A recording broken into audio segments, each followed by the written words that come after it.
Vampire King Caliph Noctis had ruled Blackmoor for 4 centuries without fear. He had outlived wars, betrayals, and the slow decay of every crown before his. But nothing unsettled him like the sound of a servant's gate creaking open at exactly 6004 every evening and closing again just before dawn. For weeks, something about Seraphina Vale refused to leave his mind. She was one maid among hundreds inside Blackmoor Castle, unremarkable by every measure that mattered to nobility. Always the first candle lit before sunrise, always the last door closed after midnight. She carried firewood loads too heavy for her frame and never once complained. The other servants mocked her patched shoes and her second-hand dress, the way she flinched at loud voices, the way she apologized even for things that weren't her fault.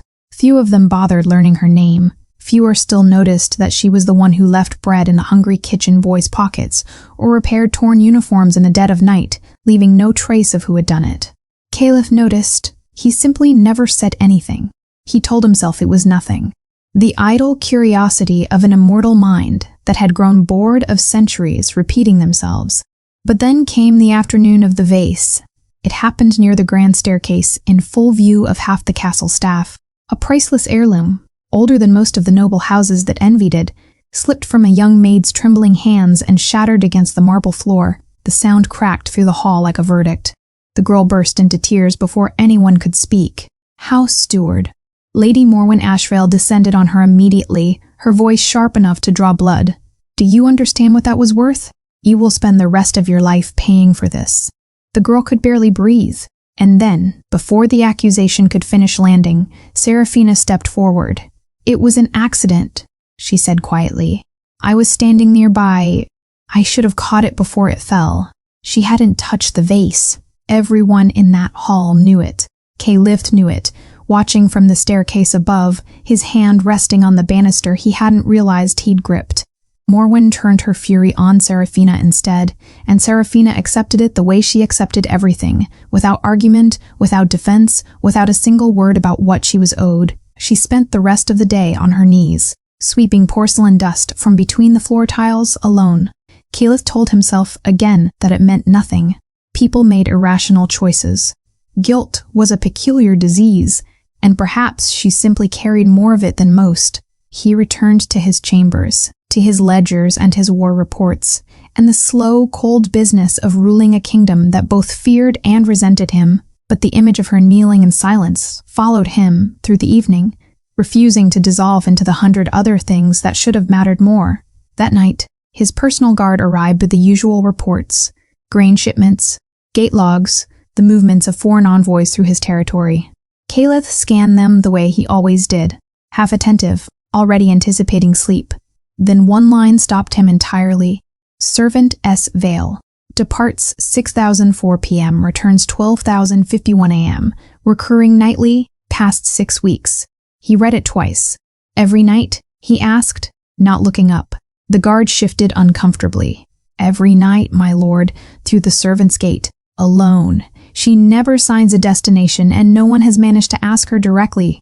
No escort, no explanation, none that we've recorded. Caliph set the report down slowly. 400 years on the throne had taught him exactly one lesson that had never once failed him.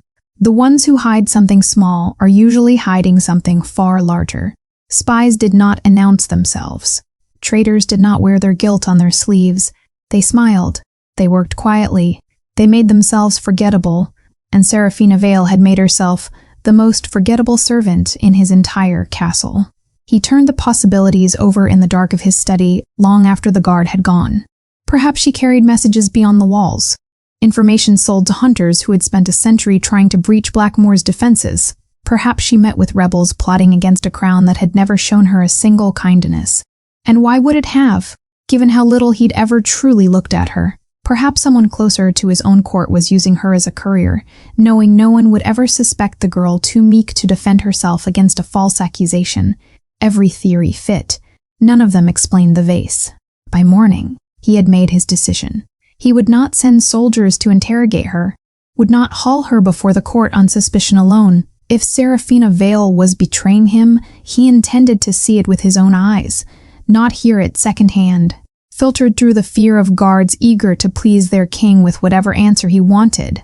That evening, Caliph canceled every obligation on his schedule, drew a plain traveler's cloak over his shoulders, and waited in the shadows near the servants' gate as the rain began to fall. At exactly 6004, the gate creaked open, and Seraphina Vale stepped out into the storm, alone, carrying nothing but a worn canvas bag and a destination she had never once explained to anyone: Caliph Noctis, vampire king of Blackmoor, feared across 100 territories, pulled his hood low and followed a penniless maid into the rain, certain he was about to uncover the beginning of a betrayal.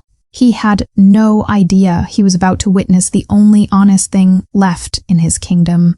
The rain fell harder as Seraphina crossed beyond the castle grounds, and Caliph kept to the shadows behind her, close enough to watch, far enough to remain unseen. 4 centuries of moving unnoticed through hostile courts had made him a master of silence.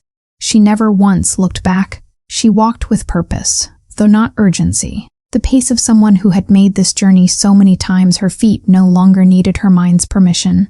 The castle's high towers gave way to the merchant district, then to narrower streets, where the cobblestones grew cracked and the lamplight grew scarce. Caliph had ruled this kingdom for longer than most of its buildings had stood, and yet he realized, with a discomfort he couldn't quite name, that he had never walked these particular streets himself. Barely 10 minutes into the journey, Seraphina stopped. A merchant hurrying home had dropped a small coin purse without noticing, and Seraphina, soaked already, her bag growing heavier with rain, bent down, retrieved it, and jogged to catch him at the corner. Caliph watched her press it into the startled man's hands. He offered her something in thanks. She refused it, smiled, and kept walking. Caliph frowned. If this was performance, it was performance with no audience. No one else stood on that street to witness her honesty. She had no way of knowing he watched from the alley behind her.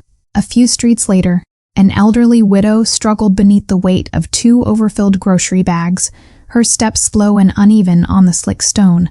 Seraphina crossed without hesitation, took both bags from the woman's arms, and walked her the remaining distance to her door.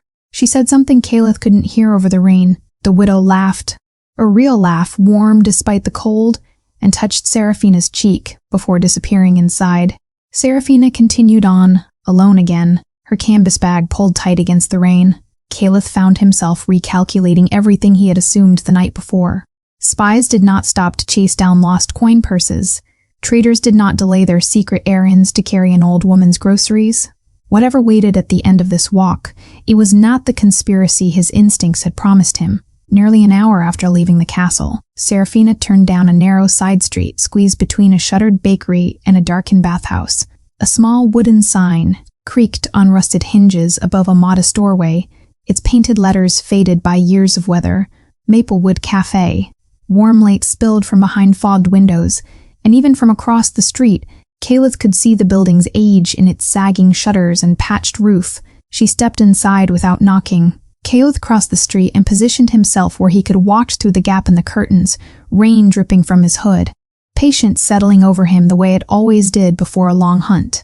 He expected to see her disappear into a back room. He expected hushed voices, an exchange of something small and dangerous, the shape of betrayal finally taking form.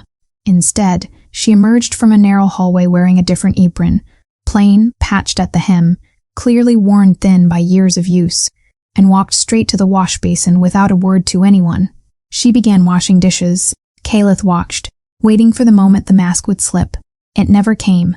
She scrubbed pot after pot with the same tireless rhythm she brought to the castle's endless corridors.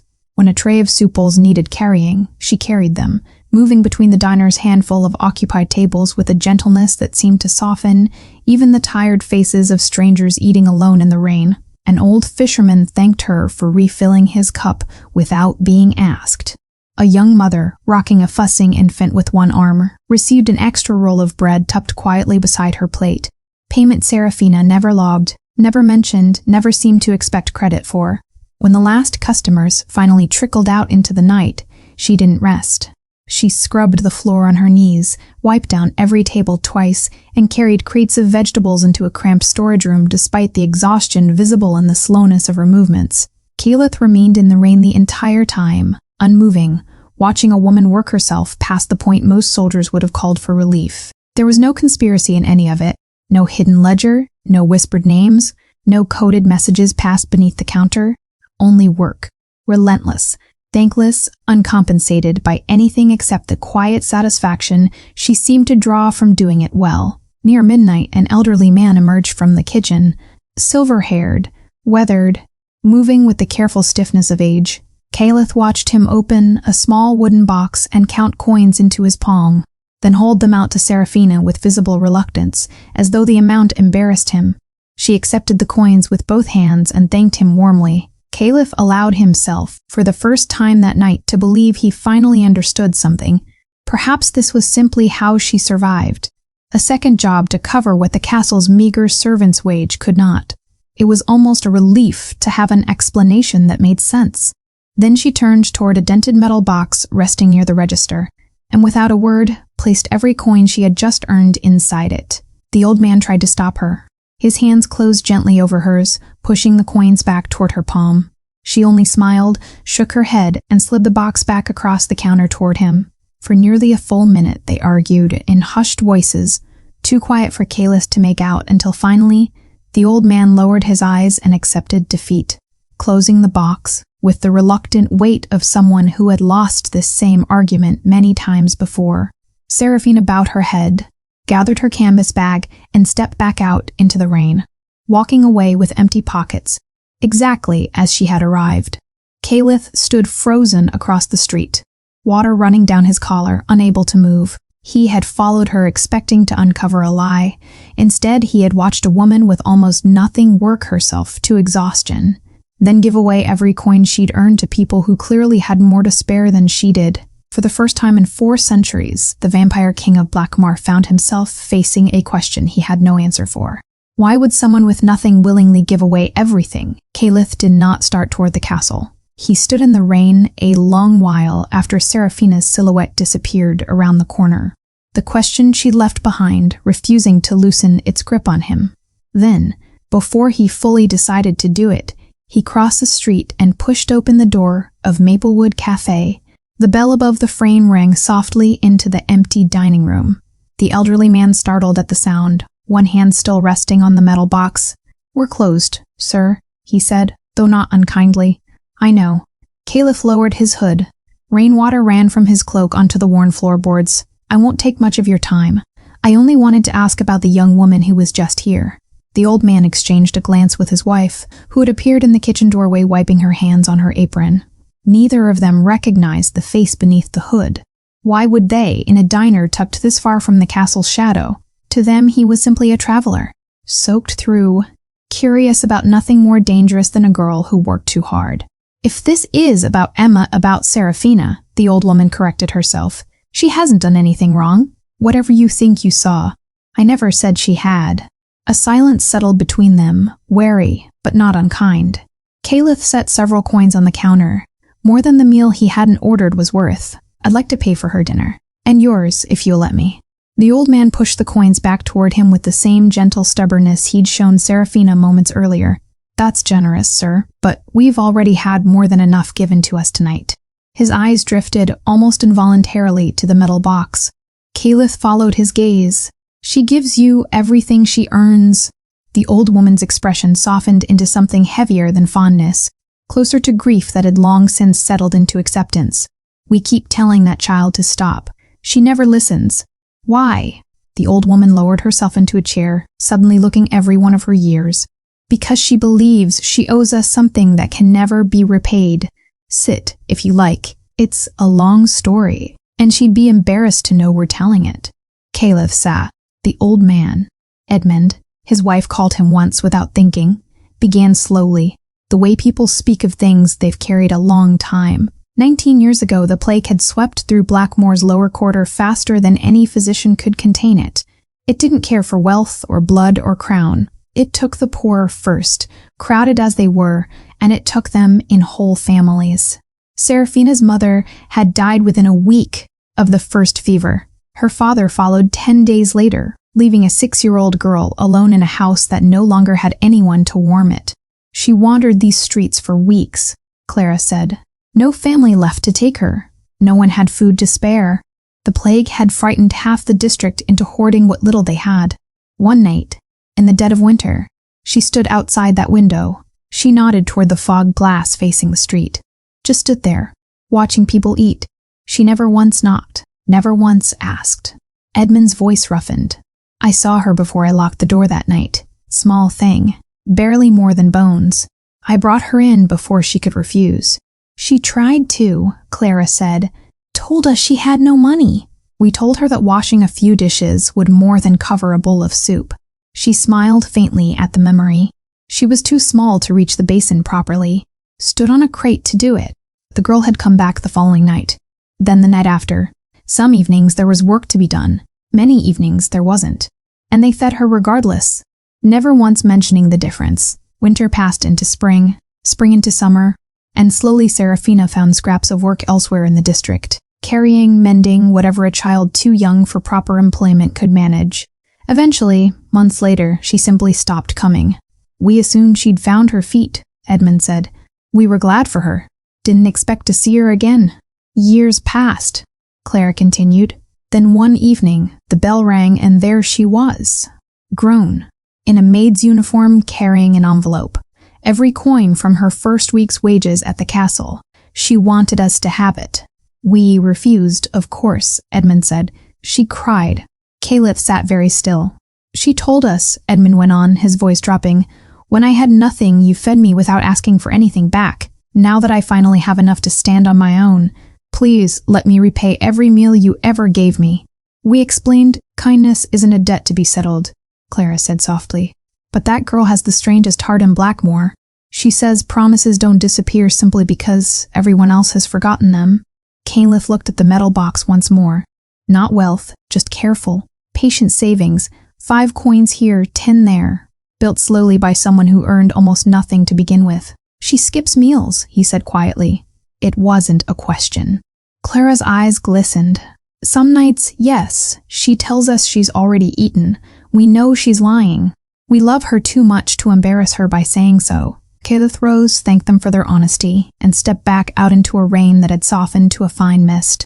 He walked slowly, no longer bothering to stay hidden, his mind turning over everything he'd just heard. 4 centuries of ruling, and he had never once encountered loyalty that asked for nothing, had never imagined it could exist outside the calculations of court and threat.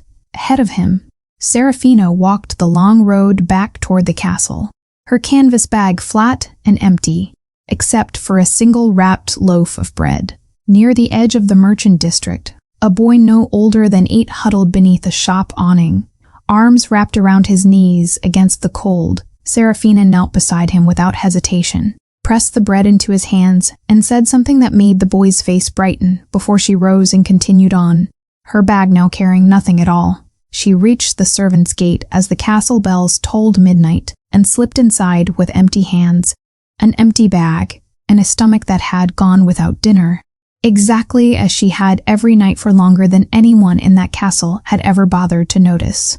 Sleep did not come easily to Caliph that night, and when it finally did, it offered him nothing but the same question, turning over and over in the dark. He rose before dawn, earlier than he had in decades, and found himself, for reasons he didn't fully examine, walking the castle's servant corridors instead of retreating to his study. He told himself he was simply finishing what he'd started. A king owed it to his own judgment to understand what he had misjudged. That was the reason he gave himself for the days that followed. Though it grew thinner each time he repeated it, he watched from doorways, from balconies, from the shadowed recesses. Nobles never bothered to notice servants occupied. What he found only deepened the question rather than answering it. Serafina rose before the kitchen fires were lit and skipped breakfast more mornings than not, claiming she wasn't hungry when offered scraps, though Caliph now recognized the lie in it. The same lie Clara had described, worn smooth from years of practice.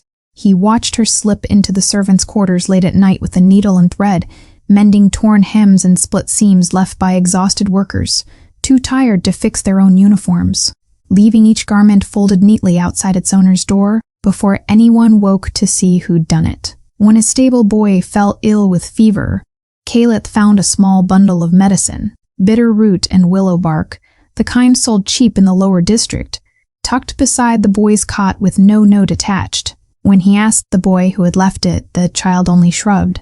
"It's always just there, my lord. Nobody ever sees who brings it." Caliph already knew. He watched her donate her own meager candle ration to the chapel altar so the night prayers wouldn't burn out before dawn. He watched her kneel in a stairwell to comfort a kitchen girl, no older than 7, frightened by thunder and forgotten by every adult too busy to notice her crying, until the child's sobs faded into sleepy hiccups against Seraphina's shoulder. None of it was performed for an audience. None of it earned her anything. Not thanks, not promotion, not even acknowledgement from the people she helped, most of whom never learned her name. She simply moved through the castle like something built entirely out of quiet, deliberate kindness, giving away pieces of herself to people who would never think to give anything back. Caliph found himself remembering things he hadn't let himself think of in years. 400 years of ruling Blackmoor. 400 years of wars fought to protect borders that shifted anyway. Alliances forged and broken with the same cold calculation. Courtiers who smiled at him while measuring exactly how much his favor was worth. He had buried generals who called him a friend and discovered, too late, they had only ever loved his throne. He had watched empires older than his own crumble because no one inside them had ever given anything without expecting a return. 400 years, and nobody, not a single soul in all that time, had ever moved him the way this maid did without saying a single word to him directly. It unsettled him more than any assassination attempt ever had. He sat alone in his study one evening, a map of the lower district spread across his desk, and made a decision that surprised even himself in its swiftness. He summoned Alaric, the one advisor whose discretion he trusted absolutely, and gave him instructions that were to be carried out under no name but a merchant consortium invented for the purpose. "Purchase the property," Caliph said, "the cafe on the street behind the old bathhouse. Whatever the owners ask, pay it, and more besides if they refuse the first offer. See that it's done quietly. No mention of the crown. No mention of me, Alaric." Wise enough after decades of service not to ask questions his king didn't offer answers to, bowed and left to make it so. Within the week, contractors arrived at Maplewood Cafe under the banner of an anonymous benefactor, claiming only that the property had drawn interest from a merchant guild eager to preserve struggling businesses within the district. Edmund and Clara, bewildered and suspicious at first, were gradually persuaded by the sheer generosity of the offer. Full renovation. No debt owed, no strings attached beyond continuing to run the cafe exactly as they always had. Caliph watched from a careful distance as the roof was repaired, the broken shutters replaced, new ovens installed in a kitchen that had operated for years on equipment older than most of its patrons. He watched crates of proper medicine arrive at the door, along with enough firewood to see the elderly couple through winters they'd once dreaded. He watched Seraphina discover it all on one of her evening visits, her hand rising to her mouth, disbelief giving way to tears as Edmund explained with genuine bewilderment that some anonymous guild had simply decided their diner deserved saving. "It's a miracle," she whispered, gripping Clara's hands. "Someone finally answered your prayers." She never once suspected the king whose castle she scrubbed every day. She thanked whatever god or fortune she believed had intervened, and returned to the castle that night lighter than Caliph had ever seen her. Not because her burdens had lessened, but because someone else's finally had. Caliph stood in the shadow of a nearby rooftop, watching her walk home through streets no longer soaked in rain, and felt something shift in his chest that he hadn't experienced in longer than he could accurately measure. Not triumph, not the satisfaction he usually felt when a plan succeeded exactly as intended. Something quieter than that, and far more foreign. He had spent 4 centuries building an empire through fear, calculation, and the careful accumulation of power that answered to no one. He had never once given anything away without expecting something in return. Not loyalty, not land, not even mercy. And yet here he stood in the cold night air above a street he'd never bothered to walk before this week, having given away a small fortune to 2 elderly strangers. For no reason he could fully explain, except that a maid who owned almost nothing had taught him without ever knowing it what it meant to give without keeping count. For the first time in 400 years, Caliph Noctis smiled, quietly, privately, in the dark where no one could see it but himself. Within a month, Maplewood Cafe no longer resembled the sagging, water-stained building Caliph had first watched from across a rain-soaked street. The roof no longer leaked into buckets scattered across the floor. A new fireplace, built from honest stone, filled the dining room with a warmth that reached every corner, instead of just the seats nearest the old, cracked hearth. The kitchen gleamed with ovens that didn't need coaxing to light, and shelves, once bare through the leanest months, now stood stocked with flour-dried meat, preserved vegetables, and a modest but reliable supply of medicine that Clara touched, sometimes like she still didn't quite believe it was real. Edmund walked through the renovated dining room most mornings, running his hand along the new furniture, shaking his head slowly, as though the wood might vanish if he looked away too long. 60 years I've run this place, he told Seraphina one evening, voice thick. Never in all that time did I imagine ending my days serving soup in a room this fine. Seraphina, scrubbing down a counter that no longer needed scrubbing quite so hard to look presentable, only smiled. Someone was watching over you both. I always believed they would be. You always believe the best of everyone, Clara said fondly, setting a hand on her shoulder. Even when the world gives you every reason not to. Seraphina lit a candle at the small shrine tucked near the cafe's entrance most evenings now, murmuring quiet thanks to whatever unseen mercy she credited for the transformation. She never once glanced toward the castle when she did it. Caliph, watching from a distance he'd grown careful about maintaining, found he didn't mind the omission. It was enough, somehow, that the miracle existed. He needed no credit for it, but if his generosity toward the cafe remained hidden, his protection of Seraphina inside the castle walls proved harder to disguise. It began quietly. A steward, known for docking Seraphina's meager wages over invented infractions, found himself reassigned to the distant eastern watchtower within the week, with no explanation offered beyond the king's discretion. A senior maid who'd made a habit of dumping her own duties onto Seraphina's already overflowing schedule was transferred to the laundry house on the far side of the grounds. A demotion dressed up as a lateral move, Lady Morwen Ashvale's favorite method of punishment, doubling Seraphina's workload whenever she wanted someone to blame for her own failures, grew strangely difficult to enforce, as though half the staff had quietly decided it wasn't worth the trouble anymore. Morwen always noticed when her authority slipped, even by degrees too small for anyone else to name. Explain to me, she said one afternoon, cornering the head groundskeeper in a corridor, why 3 of my most reliable staff have been reassigned in a single month, all of them people who happened to supervise Seraphina Vale. The groundskeeper, a cautious man who valued his position, only shrugged. Orders from the crown, my lady. Above my authority to question. Morwen's eyes narrowed. She had run this household with an iron hand for 11 years, and in that time she had learned to read the subtle architecture of favor, the way other nobles read ledgers. Kings did not rearrange their staff without reason, and the king who quietly protected one servant, again and again, without ever publicly acknowledging why, was a king who had developed an interest worth investigating. The whispers began within days. Servants who had once mocked Seraphina openly grew suddenly cautious around her. Unsure whether cruelty toward her might now carry consequences they didn't understand, others, emboldened by curiosity rather than caution, began murmuring theories in the kitchens and laundry rooms where gossip traveled fastest. The king favors her. Have you seen how her workload has lightened? Someone above us is watching out for that girl. What could a maid possibly have that would interest a king who has ruled 4 centuries without looking twice at any of us? The rumors reached the noble halls faster than Caliph anticipated. Within a fortnight, several of Blackmore's oldest families had begun watching Seraphina with the particular attention nobility reserved for anything that threatened to disrupt the order they'd spent generations arranging in their favor. A maid with the king's quiet protection was, to them, either an opportunity to exploit or a danger to eliminate, and most hadn't yet decided which. Lady Morwen watched Seraphina cross the courtyard one gray afternoon, expression unreadable, calculating. She said nothing to the girl directly. She rarely needed to say things directly to accomplish what she wanted.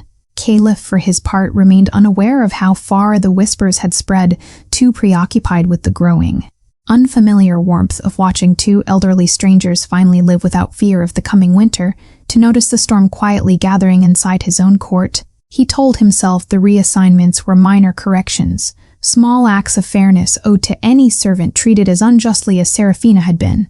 He hadn't yet reckoned with how visible fairness became in a court built entirely on the currency of favor. Serafina herself remained blessedly ignorant of the attention gathering around her. She continued her routine exactly as she always had. Castle duties from dawn until evening, the long walk across the city, the exhausting second shift at Maplewood, the walk home through streets grown slightly safer now that winter's edge hadn't yet sharpened into true cold. She noticed vaguely that her workload inside the castle had eased in recent weeks, and assumed only that fortune, having finally smiled on Edmund and Clara, had decided to extend its favor a little further into her own life as well. She never once suspected the two miracles shared the same quiet source. One evening, as she left the cafe later than usual, Edmund's knee troubling him worse than he admitted, requiring her to stay behind and finish closing alone. She didn't notice the figure that peeled away from the shadows near the diner's entrance the moment she turned toward home. A hooded shape, moving with the deliberate care of someone well-practiced in going unseen, fell into step several dozen paces behind her, keeping to the darker edges of the street. It wasn't Caliph. He was already back at the castle that night, occupied with matters of court he could no longer fully ignore. Whoever followed Serafina through the quiet, rain-slicked streets that evening did so with far less warmth in their intentions than the king who had walked that same path weeks before, and far more interest in discovering exactly what value a forgotten maid might hold for the nobles who had begun, quietly and carefully, to circle her. By the time the frost settled properly over Blackmoor, the whispers Lady Morwen had planted weeks earlier had grown into something far harder to contain. What began as idle curiosity in the servants' quarters had ripened, under careful tending, into open speculation in the noble halls, the kind of talk that traveled from dinner tables to council chambers within a matter of days. The king protects her, reassigns anyone who crosses her. What ordinary maid earns that kind of favor? My cousin serves in the eastern wing. She says the king has been seen near the lower district more than once. Always alone, always at night. Bewitchment. Someone finally said aloud, in a noble drawing room thick with wine and idle suspicion, and once the word existed, it spread faster than any of the truth that might have contradicted it. Lady Morwen fed the fire with the patience of someone who had spent 11 years learning exactly how court gossip worked. She never accused Serafina directly. That would have been clumsy, traceable, beneath her. Instead, she asked careful questions in careful company. Doesn't it strike you as unusual? 400 years the king has shown no particular interest in anyone, and now this. Surely there's an explanation. She found servants eager to please her and coached their observations into something sharper than the truth warranted, until half the castle repeated stories that had started as nothing more than Morwen's own resentment given shape. Serafina felt the change before she understood its cause. Conversations stopped when she entered rooms. Servants who had once ignored her now watched her with open suspicion, some with something closer to fear. A kitchen girl she'd comforted through a thunderstorm months ago now avoided her eyes entirely, as though proximity itself might prove dangerous. Even Edmund and Clara, when she visited Maplewood one evening, mentioned uneasily that a stranger had come asking questions about her. Polite questions, they said, but the wrong kind of polite, the sort that circled without ever landing directly. She didn't understand what she had done.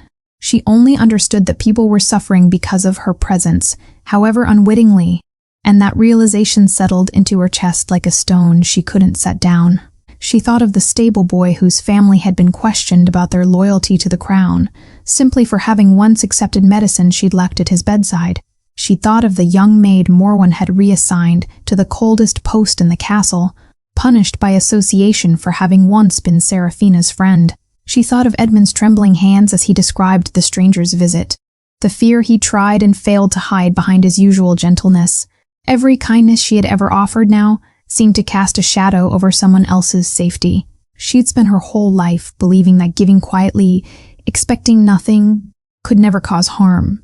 Now she wasn't certain of anything at all. That night, alone, in the narrow servants' room she shared with 3 others, long after the candles in the corridor had been extinguished, Serafina sat by the thin moonlight bleeding through her shuttered window and took out a single sheet of paper worn soft at the edges from having been folded and unfolded too many times in indecision.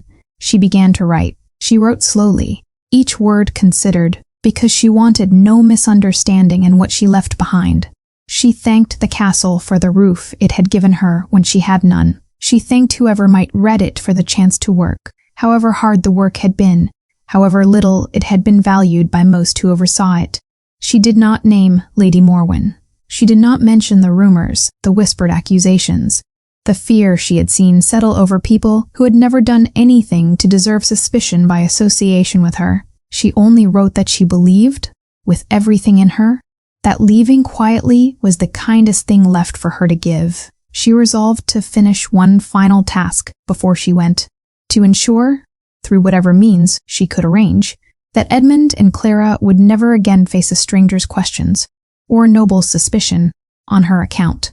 She would find a way to sever that thread cleanly, to make certain the cafe's newfound fortune couldn't be traced back to her and used against the two people she loved most in the world. Only then would she disappear, taking nothing with her but the clothes on her back, the same way she had arrived all those years ago after the plague had left her with nothing at all. She folded the letter carefully and tucked it beneath her pillow, unfinished in her mind but complete enough to leave should anything happen before she found the courage to deliver it herself. 2 nights later, while Seraphina worked her evening shift at Maplewood unaware of anything beyond the dishes in front of her, Caliph made one of his quiet, unannounced walks through the servants' quarters, a habit he developed in recent weeks, though he rarely admitted to himself exactly why he still did it. He told himself he was simply ensuring the reassignments he'd ordered had been properly carried out, that the corridor inspections served some administrative purpose worth a king's time. He passed the narrow room Seraphina shared with 3 other maids and noticed, through the partially open door, a folded paper resting where a pillow had shifted, corner exposed. He shouldn't have touched it. 4 centuries of ruling had taught him the value of privacy, the danger of a king who pried into the small, guarded corners of his servants' lives. But something about the careful folding, the worn creases suggesting it had been written and rewritten many times, made him stop. He unfolded it slowly, expecting nothing more than an ordinary note. He read her words in the dim corridor light, the gratitude, the quiet resolve beneath every sentence, the absence of any complaint despite everything he now understood she had endured in silence. The final line struck him harder than any blade had in 400 years of war. "Thank you for allowing someone like me to serve." Caliph stood motionless in the empty corridor, the paper trembling faintly in his hand, and understood with sudden, terrible clarity exactly what he was holding. A goodbye. Caliph had intended to find Seraphina that very night, to tell her plainly that whatever fear had driven her to write that letter, she owed no one an apology and certainly no departure. But before he could act, Lady Morwen moved first, and she moved with the precision of someone who had been waiting for exactly this opening. By morning, a formal summons had been delivered to the royal court, signed by 3 noble houses whose signatures Morwen had spent weeks quietly securing. The charges, when the herald read them aloud in the great hall, struck the gathered servants into stunned silence. Manipulation of the crown through unnatural means, theft of royal influence unbecoming a servant's station, the use of forbidden enchantment upon the person of the king, a conspiracy, long planned, to seize the throne through marriage. Seraphina stood before the assembled court in her plain uniform, the only person in the hall not dressed for the occasion, and said nothing at first. She had expected, perhaps, that suspicion might eventually catch up to her. She had not expected it to arrive dressed in the full ceremony of a royal trial. Worse, far worse, were the 2 frightened figures brought in behind her, Edmund and Clara, dragged from their cafe by armed escort on Morwen's order, their aging faces pale with confusion and fear. Morwen had woven the cafe into her accusation with cruel efficiency, proof, she claimed, that Seraphina had used stolen influence to enrich the diner, evidence of a scheme reaching further than a single maid's ambition. A royal notice already pinned to the cafe's newly repaired door threatened closure pending investigation. "She has bewitched everyone who shows her kindness," Morwen declared to the court, her voice carrying practiced outrage. "The elderly couple, the staff who protect her without explanation. And now, it seems, the king himself." Seraphina's eyes found Edmund's terrified face, and something in her resolve hardened into calm. "Whatever wrongdoing you believe has occurred," she said, stepping forward before anyone could stop her, "let it fall on me alone. Edmund and Clara are innocent of everything except kindness. They showed a starving child years ago, and I will not let that kindness be punished on my account." "A convenient confession," Morwen said smoothly, "though it explains nothing of how a servant's wage built a fortune, or how a maid earned a king's protection without offering something in return." Murmurs rippled through the gathered nobles. Serafina said nothing further, prepared to accept whatever judgment followed if it meant Edmund and Clara walked free of it. It was at that moment Caliph entered the hall. He did not announce himself with ceremony. He simply walked to the dais, and the entire room fell silent at the sight of him. Silent in the particular way courts fall silent when they sense a king's temper has finally reached its limit. "I have heard the charges," he said, his voice carrying without needing to be raised. "Now you will hear the truth, and you will hear it from evidence, not from whisperers dressed up as testimony." He turned first to Morwen. "You claim enchantment. Produce it. Bring me a single mage, a single relic, a single shred of forbidden craft that has touched this woman's hands. I will wait." Morwen's composure flickered, just slightly. "The absence of proof is often the mark of skilled enchantment, my lord. The absence of proof," Caliph cut in, "is the mark of an accusation built on nothing." He gestured, and Alaric stepped forward from the hall's entrance, carrying a sealed ledger that he had prepared. "At the king's order, in the hour since the letter had been found, 3 weeks ago," Caliph said, "I ordered an inquiry, not into treason, but into a maid whose habits struck me as unusual. I wished to understand a woman who worked herself past exhaustion for people who would never think to reward her for it." He opened the ledger himself, unwilling to let anyone else narrate what it contained. "This is what my inquiry found." He read from it plainly, without embellishment, because the truth needed none. He spoke of nights spent scrubbing floors and washing dishes at Maplewood Cafe, unpaid beyond a handful of coins she gave away as soon as she earned them. He spoke of medicine left anonymously at sick servants' bedsides, of torn uniforms mended in secret, of candles donated to a chapel altar so night prayers wouldn't burn out in the dark. He spoke of a starving child, 19 years ago, taken in by 2 strangers who asked for nothing, and a woman who had spent every year since trying to repay a debt no one had ever asked her to owe. "The cafe's renovation," Caliph said, and here his gaze finally found Edmund and Clara, both of them staring at him now with dawning, disbelieving understanding, "was not purchased with stolen influence. It was purchased by me, anonymously, because I could not stand by and watch 2 people who had shown a starving child kindness spend their final years in poverty." Serafina Vale knew nothing of it. She still believes it was fortune's doing. The hall had gone utterly silent. Nobles who moments ago had leaned forward eagerly now sitting frozen in their seats, the weight of Morwen's accusations collapsing under the plain, undeniable record of what had actually occurred. As for a conspiracy to seize the throne, Caliph continued, his voice hardening, "I invite this court to explain how a woman who gives away every coin she earns, who skips her own meals to feed others, who accepts blame for crimes she did not commit, rather than let an innocent servant suffer punishment. I invite anyone in this hall to explain how such a woman schemes for a crown she has never once asked for." No one spoke. Morwen's face had gone the color of ash, her carefully built case dissolving in real time before the entire court. Caliph stepped down from the dais and stood before Serafina, who watched him with an expression caught somewhere between disbelief and quiet, aching gratitude. "Let this court understand something clearly," Caliph said, turning so every noble in the hall could hear him. "I have ruled Blackmoor for 4 centuries. I have seen wealth mistaken for wisdom and titles mistaken for worth, more times than I can count. But I have never, in all those years, witnessed a heart like the one this woman carries." His eyes did not leave Serafina's as he finished. "The noblest soul in this kingdom wears a servant's apron, not a noble's crown." The great hall remained silent long after Caliph's words settled over it. Nobles, too stunned to speak, servants, too afraid of breaking the moment to move.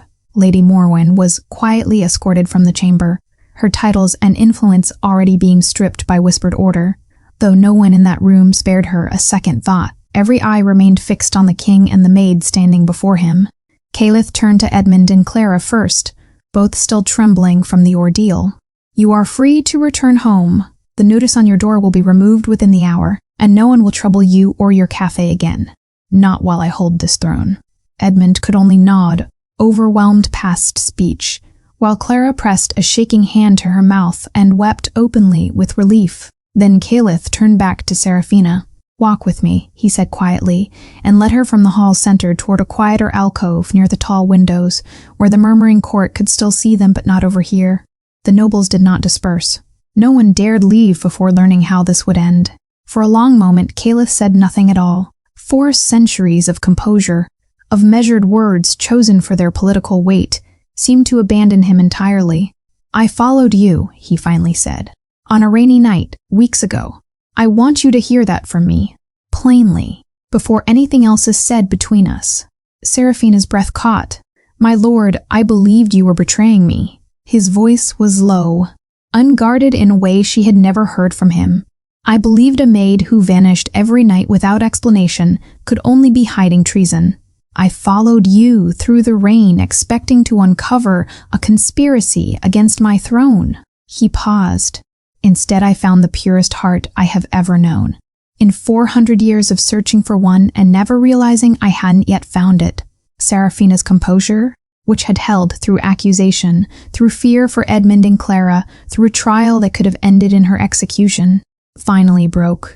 Tears slipped down her face before she could stop them. "I should have told someone I was leaving each night," she said, voice thick. "I never asked permission. I never explained myself, not even when the questions started. Not even when it put you in this position. I'm sorry, my lord. I never meant to bring shame to your court." "No." Caliph shook his head, and something in the simple firmness of it stopped her. "You owe no apology. It is I who failed you." He said this without the practiced weight of a king delivering a decree, but with the halting honesty of someone confessing a fault he'd only recently understood he carried. "I ruled over hundreds of servants inside these walls, and never once truly looked at any of them. Least of all you. I watched you accept blame that wasn't yours. I watched cruelty pass over you like weather. Unremarkable, unworthy of a king's attention. I let it continue for longer than I care to admit, because I never saw you as anything more than another face among many." "You see me now," Seraphina said softly. "I see you now," Caliph agreed. "More clearly than I have seen anyone in 400 years, and it has cost me every certainty I once held about what this crown is worth, and what kind of heart deserves to stand beside it."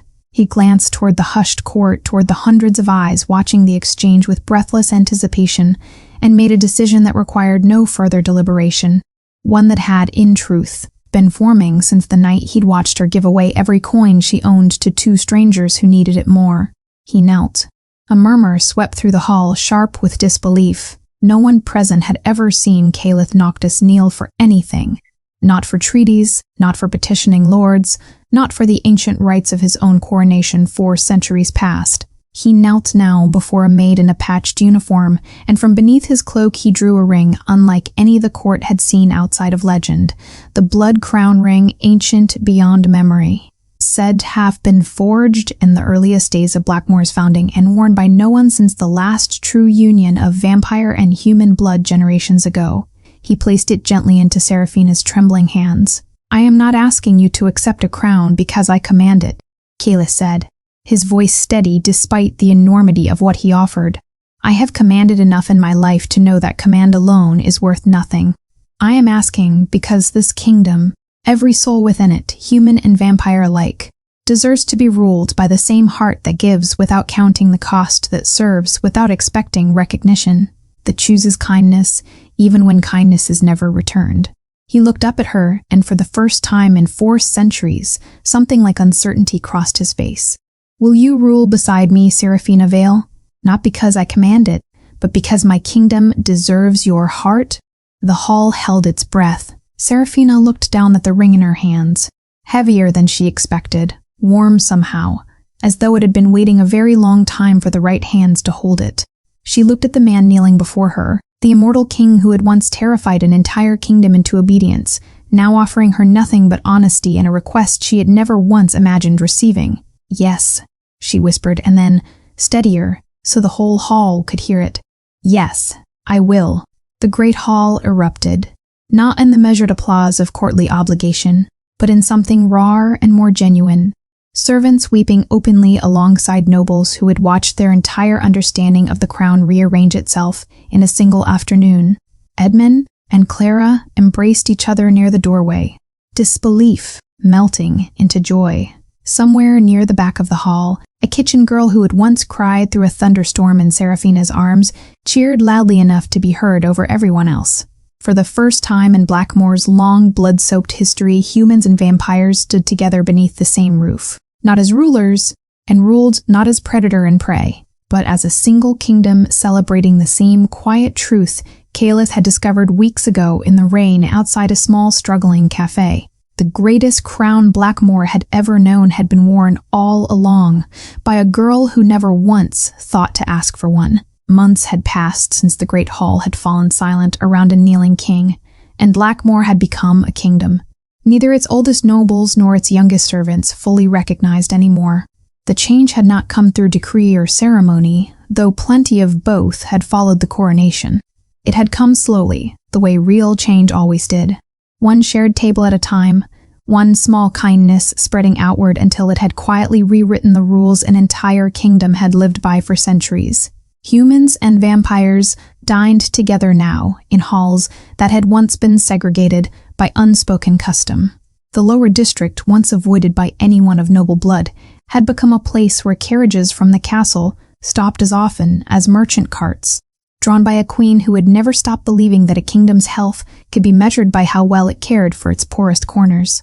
And at the center of it all, unchanged by crown or title, stood Maplewood Cafe. The little diner had flourished beyond anything Edmund or Clara could have imagined in their younger years. Its tables were full most evenings, its warm light spilling out onto a street that had grown safer and busier with every passing season. Edmund's knee still troubled him, but he no longer worried about the winters that once threatened to undo everything he and Clara had built. With nothing but patience and a willingness to feed a starving child who'd stood outside their window one freezing night, too proud to ask for help. They rested now, truly rested in a way neither of them had allowed themselves in decades, because the fear that had once shadowed every lean month had finally fully lifted. Seraphina, Queen Seraphina, though the title still felt borrowed to her most days, had settled into her new life with the same quiet grace she brought to everything else. She oversaw matters of state, with a compassion that had begun reshaping Blackmore's oldest laws, insisted on visiting the lower district personally rather than governing it from a distance, and had within her first months as queen established provisions for orphaned children that ensured none would ever wander Blackmore's streets the way she once had. But every week without fail she returned to Maplewood Cafe, not as a queen making a gracious appearance, but as Seraphina tying on the same patched apron she'd worn as a maid, rolling up her sleeves, and working a shift beside the two people who had taught her long before any crown existed what it meant to give without keeping score. She served soup to travelers who had no idea the woman ladling their bowls ruled the kingdom they were passing through. She greeted regulars by name, asked after their families, remembered which children preferred extra bread and which elderly patrons needed their tea a little stronger. She washed dishes beside Clara at the basin exactly as she had years before, the two of them falling into an easy rhythm that no royal duty had managed to interrupt. The children of the lower district, who had grown up watching her serve their families through hard winters and harder years, never called her Your Majesty inside those walls. To them, she remained simply Miss Seraphina, the queen who somehow still smelled like fresh bread and soup broth, who still knelt down to their height when they spoke to her, who still remembered every single one of their names. One evening, as autumn light slanted gold through the cafe's windows, Caliph arrived quietly, without guards, without ceremony, carrying a small basket covered by a cloth. He found Seraphina exactly where he expected, moving between tables, refilling cups, laughing at something Edmund had said from behind the counter, so absorbed in the evening's work that she hadn't touched her own plate since it arrived nearly an hour before. He set the basket down beside her without a word. She glanced at it, then at him, and something in her expression softened with recognition. The same weary, self-forgetting habit he'd first noticed months ago, back when he'd watched her from across a rain-soaked street and wondered why a woman with so little kept giving away everything she had. "You forgot to eat again," he said gently, folding back the cloth to reveal fresh bread, still warm. She laughed softly, caught. "I was going to. After the evening rush. There is always an evening rush." Kayla said, settling into the seat across from her without waiting for an invitation. There will always be one more table, one more traveler, one more reason to put yourself last. I've learned that about you, if nothing else. For a moment, she looked as though she might argue, might insist she wasn't hungry the way she once told Clara and Edmund on the nights she skipped dinner to save what little money she had.